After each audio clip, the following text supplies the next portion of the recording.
Inicio la grabación. Entonces está grabando, yo después te lo... Dale.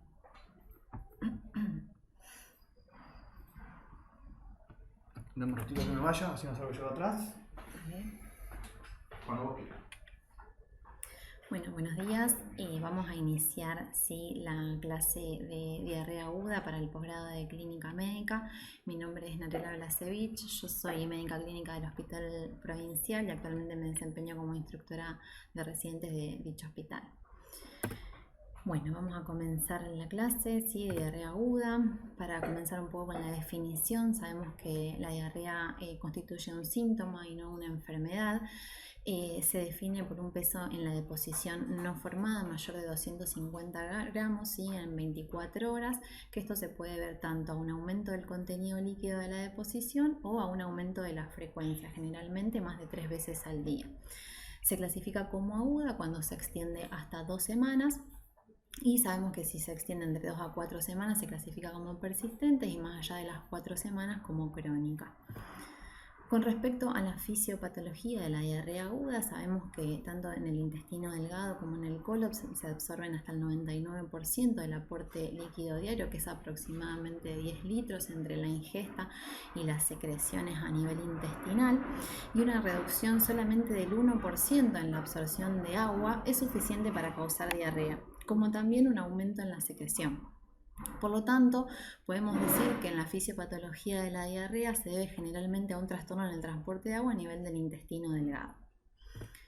Con respecto al mecanismo de producción, puede ser osmótica cuando hay presencia de sustancias no absorbibles en el lumen, como por ejemplo lactulosa, sorbitol, lactosa en intolerantes.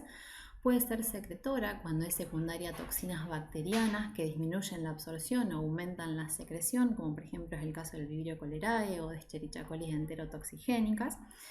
Inflamatoria cuando hay un daño en la mucosa, propiamente dicha, ya sea por inflamación o isquemia, como es el caso por ejemplo de infecciones por Shigella, en el caso de enfermedades inflamatorias intestinales, como el Crohn, la colitis ulcerosa o la colitis isquémica. También se puede dar por una alteración de la motilidad con aumento del peristaltismo, como pasa en el síndrome del intestino irritable o en el hipertiroidismo. Con respecto a las causas, sabemos que las causas más frecuentes son infecciosas, pueden ser virales, bacterianas, parasitarias o fúngicas. Dentro de los virus, el rotavirus, el adenovirus, el citomegalovirus, sobre todo en pacientes inmunocomprometidos. Y dentro de las bacterias podemos tener las productoras de toxinas, como dijimos previamente, la Escherichia coli, el Vibrio cholerae, el Staphylo, el Bacillus cereus.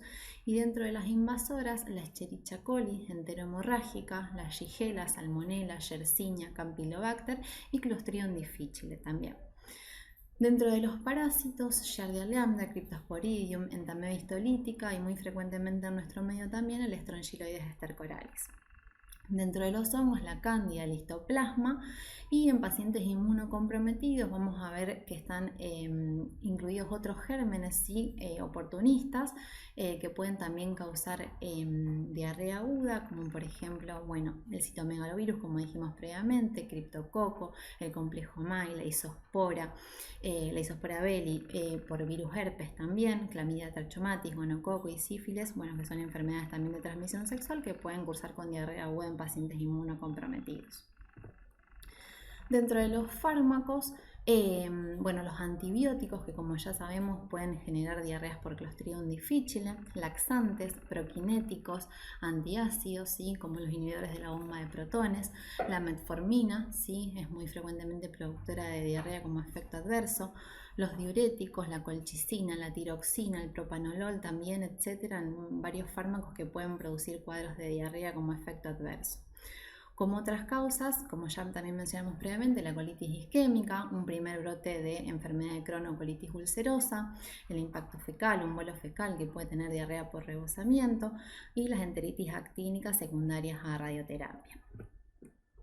Con respecto a los factores patogénicos, estos pueden ser tanto del huésped como del microorganismo propiamente dicho.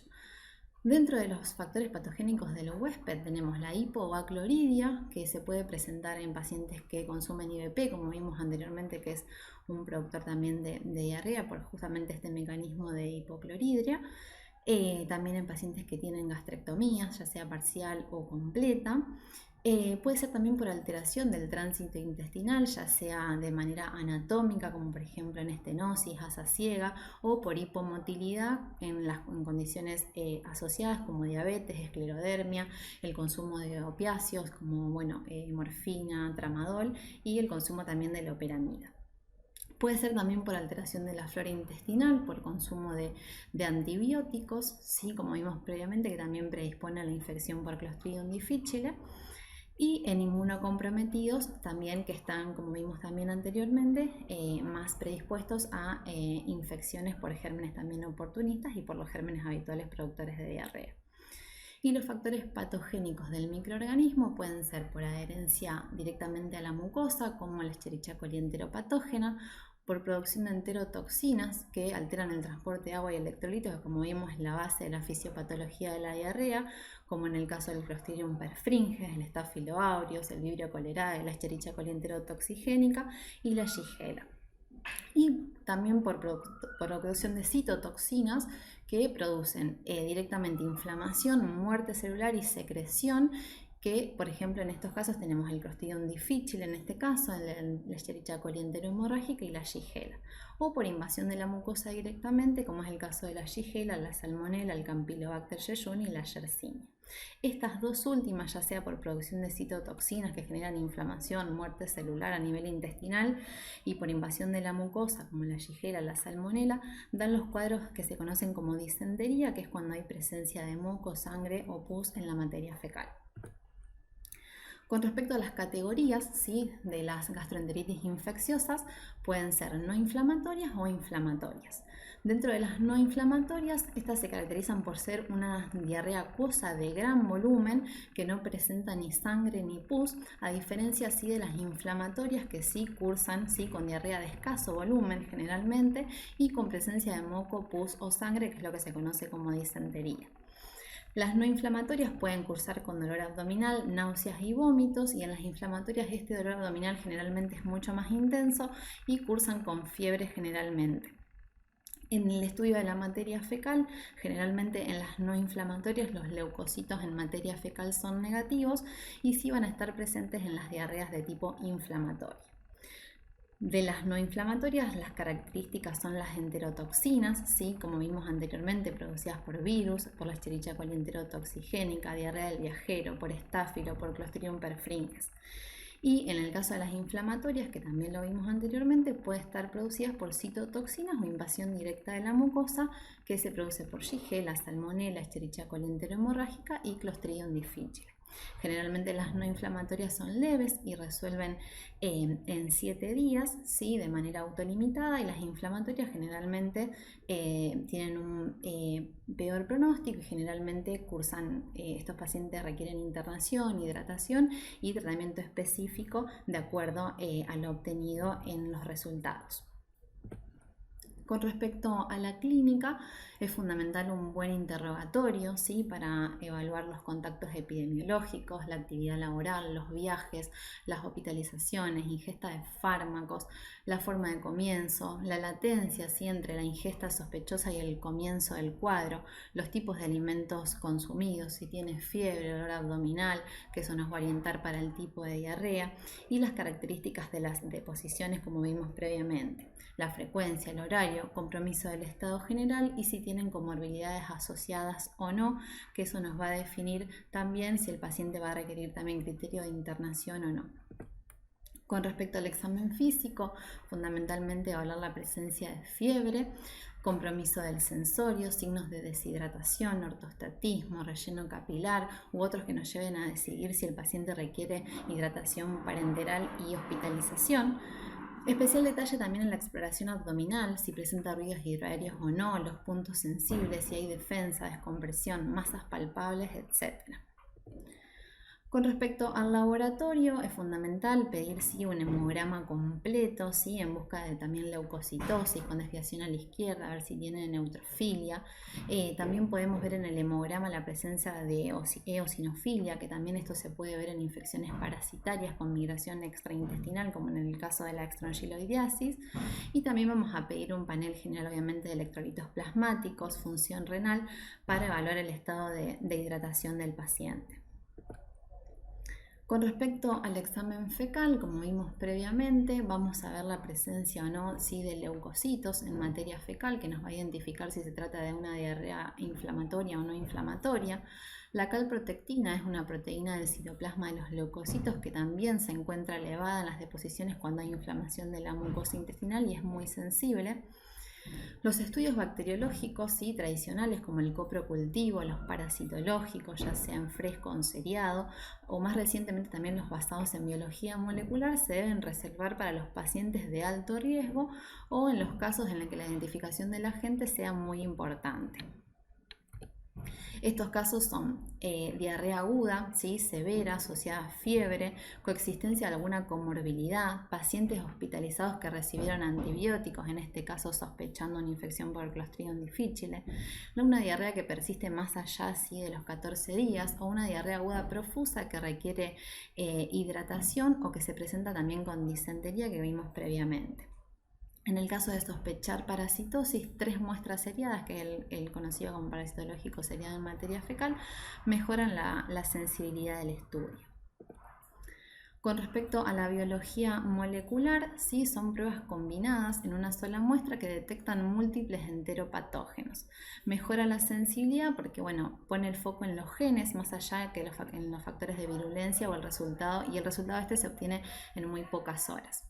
El FilmArray es capaz de detectar 22 patógenos de manera simultánea en una muestra fecal y por supuesto obviamente la interpretación de estos resultados debe imperiar el criterio clínico siempre. Acá les dejo cuáles bacterias y virus y parásitos se identifican en el FilmArray.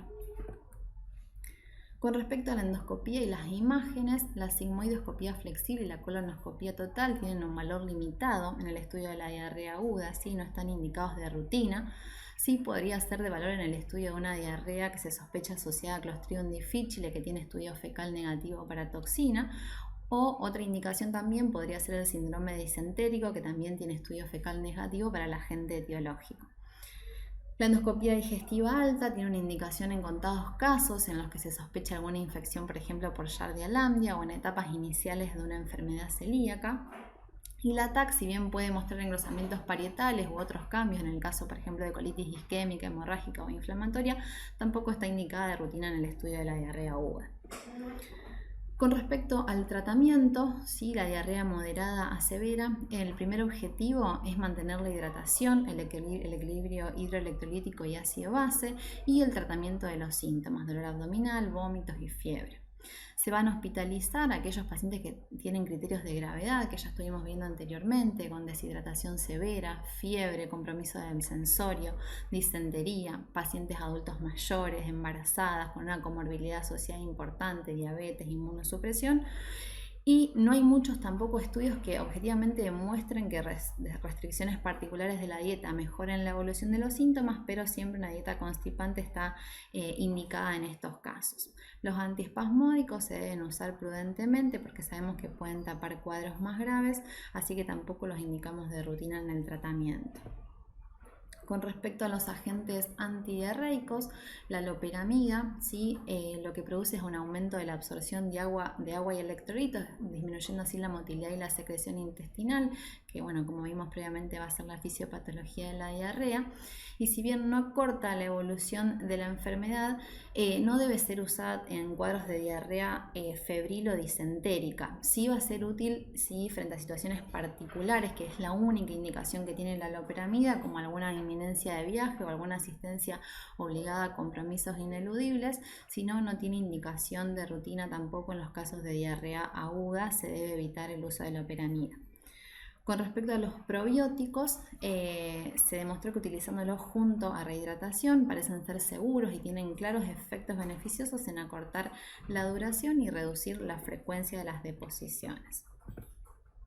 Con respecto a los antibióticos, la terapia antibiótica empírica va a estar indicada en casos especiales, como dijimos previamente, ancianos, inmunocomprometidos, cuando hay evidencia de sepsis, en portadores de prótesis, por ejemplo cardíacas o articulares, diabéticos, en los cuadros disentéricos febriles o casos especiales de diarrea del viajero y siempre en la espera de los estudios bacteriológicos. Con respecto al tratamiento específico de cada germen, yo se los voy a dejar acá para que esto lo pueden encontrar en cualquier bibliografía, ¿sí? Pero para que tengan un paneo general, digamos, en una terapia empírica inicial de una diarrea aguda, ¿sí? Con los criterios que ya mencionamos previamente, a quién deberíamos tratar o no un cuadro de diarrea aguda. Con un empírico inicial de ciprofloxacina y metronidazol estaríamos cubriendo la gran mayoría de los gérmenes implicados en los cuadros de diarrea aguda disentérica. Y después casos especiales como parásitos o virus, ¿sí? Que bueno, esto es todo de acuerdo obviamente a la sospecha clínica y a la identificación del germen. Vamos a tratar de acuerdo a eso. Acá les dejo un pequeño resumen, ¿sí? De acuerdo a los cuadros clínicos que se presentan, cómo actuar, ¿sí? De acuerdo a cómo es el tipo de diarrea, todo lo que estuvimos previamente, cuándo pedir el estudio, el coprocultivo, el parasitológico, el FilmArray y cómo actuar en consecuencia, de acuerdo a las características de las deposiciones y también del cuadro clínico del paciente. Con respecto a condiciones asociadas, podemos mencionar la artritis reactiva, ¿sí? Que puede ocurrir después de infecciones digestivas por salmonella, shigella y yersinia, por respuestas autoinmunes. Generalmente se puede presentar después de 4 semanas, ¿sí? Del cuadro de diarrea, entre las 2 y las 4 semanas.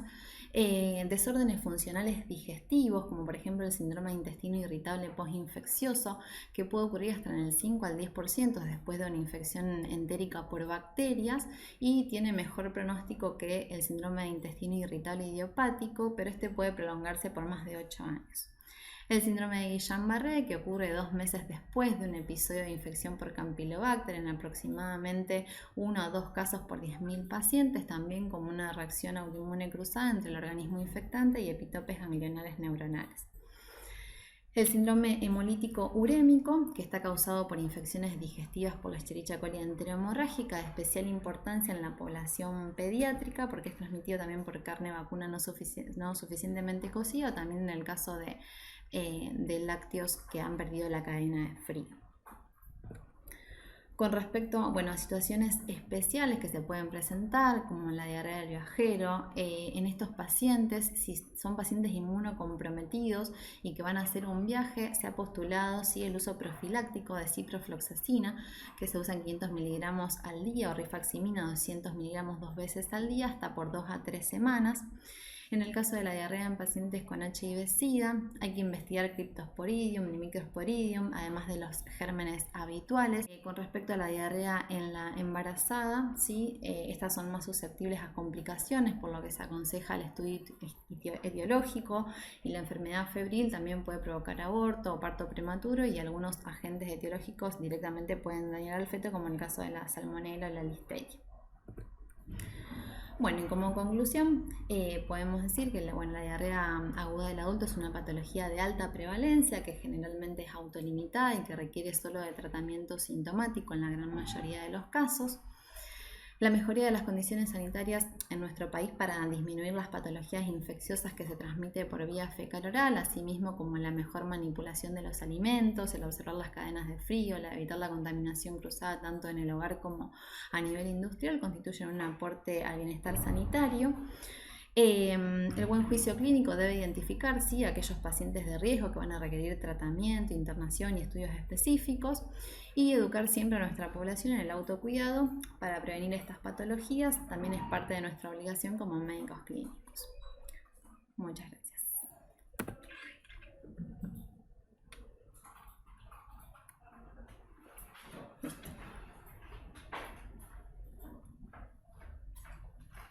No, tuviste que empezar de nuevo.